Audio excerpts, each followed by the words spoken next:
Brought to you by the Dark Lord himself, Queasy Ali.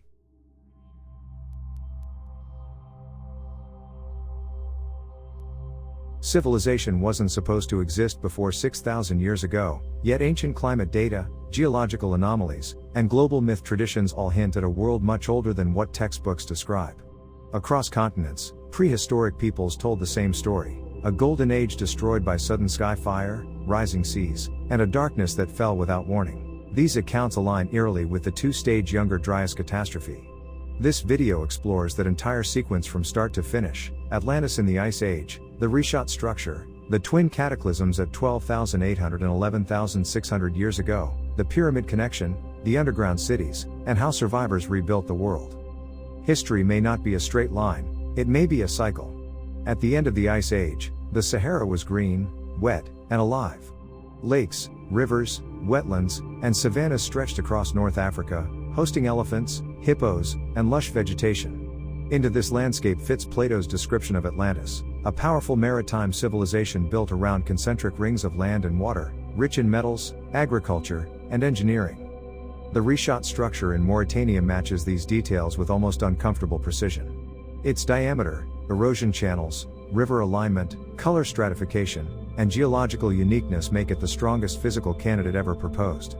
Plato's story didn't originate with him, he inherited it. Athenian statesman Solon traveled to Egypt around 600 BCE, where priests at Say told him humanity had risen and fallen many times due to celestial catastrophes. They said the last destruction, Atlantis, occurred 9,000 years before Solon, which equals about 11,600 years ago.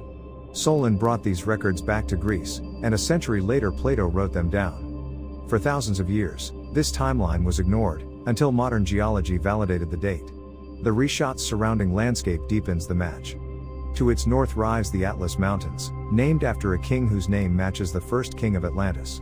Just south of it, ancient riverbeds show saltwater flow directly toward the Atlantic. Scientific studies confirm mollusk shells, aquatic life, and brackish water deposits inside the Richat ranging from 15,000 to 7,700 years old, meaning seawater stood within the concentric rings at precisely the window Plato described.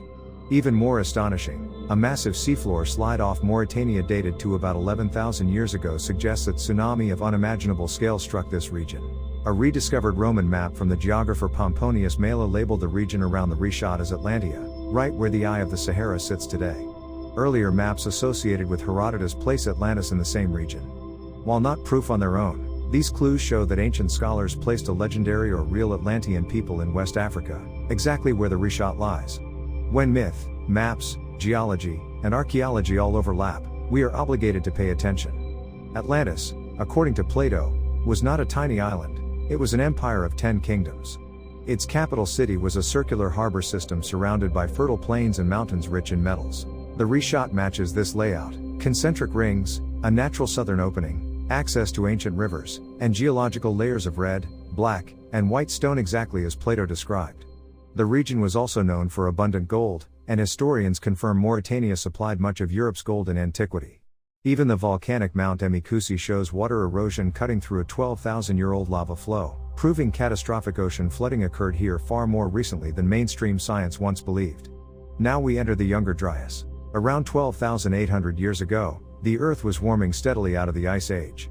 Then the world snapped back into deep freeze almost instantly. Ice cores show platinum spikes, nanodiamonds, melt glass, and soot, all markers of cosmic airbursts. This aligns perfectly with the torrid meteor stream, which Earth still passes through twice a year. Many researchers believe Earth encountered a dense swarm of debris from a larger broken comet. The result was violent atmospheric explosions across North America, Europe, and the Middle East. This first event ignited global wildfires, sent dust into the atmosphere, and disrupted the Atlantic circulation. Ocean currents collapsed, plunging temperatures by as much as 10 degrees Celsius in just a few years. Megafauna vanished, the Clovis culture disappeared from North America, and ecosystems crashed. This sudden freeze began the Younger Dryas cold period. In our interpretation, Atlantis survived this first event but was severely weakened. Their coastal system was damaged, their agriculture disrupted, and their engineering strained. During this period, many societies began turning underground. This aligns perfectly with the systems explored in our earlier breakdown, the ancient megastructures that should not exist, but do. Sites like Derinkuyu in Turkey, with multi-level chambers, ventilation shafts, and long-term shelter infrastructure make far more sense when viewed as survival architecture. These were not temporary hideouts, they were engineered bunkers built by people expecting a second catastrophe.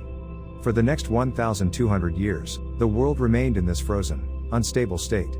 Then, around 11,600 years ago, Plato's destruction date, everything changed again. Ice cores show an abrupt warming, almost as sudden as the earlier cooling. Many researchers suggest a solar magnetic event, a massive flare or coronal mass ejection strong enough to destabilize atmospheric circulation. The sudden heat shattered ice sheets, producing meltwater pulse 1b, one of the largest sea level rises in human history. This was the second event, and the one that ended Atlantis. As the ice collapsed, oceans surged violently. Tsunamis tore across coastlines. Sea levels rose nearly 400 feet in total, burying entire continental shelves. Geological evidence shows catastrophic flooding from North Africa straight toward the Atlantic. The Richat's erosion channels aligned perfectly with this outflow. Whatever stood in that region, cities, harbors, temples, was obliterated. Plato described the destruction occurring in a single day and night of misfortune. That description matches a sudden meltwater pulse far more closely than slow sea rise. The region would have become salt marsh, mud flats, and debris fields, exactly as Plato also described. This transformed Atlantis from a thriving hub into an unrecognizable wasteland.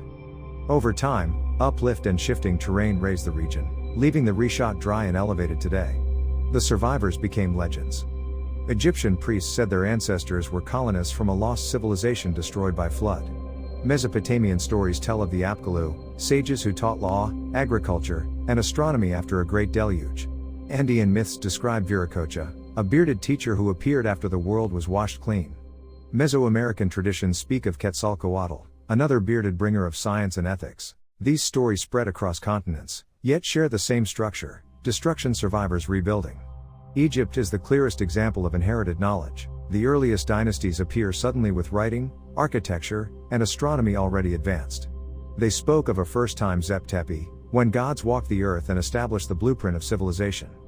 The Great Pyramid contains harmonic geometry, piezoelectric granite, star shafts, and encoded geodetic numbers. None of this fits a slow developmental model. In our earlier video, Ancient Egypt or Ancient Engineers? The Tesla Pyramid Connection, we showed how the pyramid design appears more like inherited energy engineering than a funerary tradition. Across the world, pyramids share mathematical precision and cosmic alignment. Mesoamerican pyramids produce acoustic effects identical to energy resonance. Asian pyramids reflect stellar geometry. This global pattern suggests not isolated cultural invention, but fragments of a once unified scientific worldview preserved by survivors. Architecture became the last memory of a lost age. Underwater ruins strengthen the case. In India's Gulf of Compat, sonar reveals structures far older than known civilizations. Off the coast of Cuba, deepwater formations display right angles and terraces. Yonaguni near Japan shows stepped platforms aligned to the solstice. The Bahamas contain rectangular foundations at depths corresponding to Ice Age sea levels. Coastal civilizations from the Ice Age would now lie under hundreds of feet of ocean, and the world's coastlines bear the scars. Measurements at ancient sites show patterns but not perfect uniformity. While the megalithic yard isn't confirmed as a precise standard, many structures encode astronomical cycles. Stone circles predict solstices, lunar standstills, and eclipse cycles with extraordinary accuracy. These are mathematical observatories built by people who were measuring the heavens long before written language. Knowledge survived the flood through stone, ritual, and alignment. Massive floods carved entire landscapes. The scablands in Washington reveal erosion only possible through megafloods. Similar patterns appear in Europe and Siberia. Any Ice Age civilization based on coastal trade would have lost nearly everything. Only inland sites, mountaintop settlements, or underground refuges could survive. That is exactly where the earliest post-flood civilizations appear. The Atlantean Empire, if real, would have had outposts across the Atlantic-facing world. Sites in the Andes, Anatolia, and the Caucasus may represent surviving colonies. Flood myths in these regions share the same dates and structures as Plato's text. Survivors would have carried their knowledge wherever they could. Agriculture, astronomy, ethics, and architecture all re-emerged rapidly after the Younger Dryas ended. Earth continues to pass through the torrid meteor stream today. Large fragments remain inside it, some tens or hundreds of meters across. Astronomers warn that we may encounter dense clusters again in the future.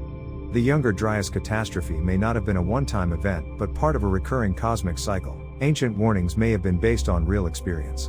The possibility of a global civilization before the flood does not diminish human ingenuity, it elevates it. It suggests that humans have risen to great heights before, only to lose everything to forces beyond their control. The collapse of Atlantis, whether literal or symbolic, mirrors our own vulnerability to cosmic and climatic upheaval. Civilization is not guaranteed. It is temporary, fragile, and dependent on balance. Modern discoveries continue to expose hidden chapters of human history. LiDAR reveals massive cities beneath jungles. Sonar uncovers coastlines long drowned. Ice cores expose disasters older than written memory. Archaeology is shifting from a linear model to a cyclical model, matching what ancient cultures always said. Humanity has forgotten its past before. It can happen again. Atlantis may not be a myth but a memory. Whether the capital stood at the Richat structure or another lost location, the pattern is unmistakable. A flourishing Ice Age world destroyed by twin cataclysms, its survivors seeding the civilizations that follow. Our modern story begins with their ending. And their warnings echo across time: balance with the planet or lose everything again. What we call the dawn of civilization may actually be humanity's recovery period after a devastating global collapse. Civilizations rise, fall, and rise again across vast cycles. The Earth keeps its secrets until we are ready to rediscover them. Atlantis is not the epilogue, it is the prologue. The first chapter of a human story far older than we imagined. Huizi Ali, the man, the myth, the legend. The icon aka the Dark Lord. Hashtag Revolution 2025 Hashtag Chaos Rising 2025 Hashtag Rebellion 2025 Hashtag Atlantis Reborn Hashtag Ancient Reset Hashtag Younger Dryas Truth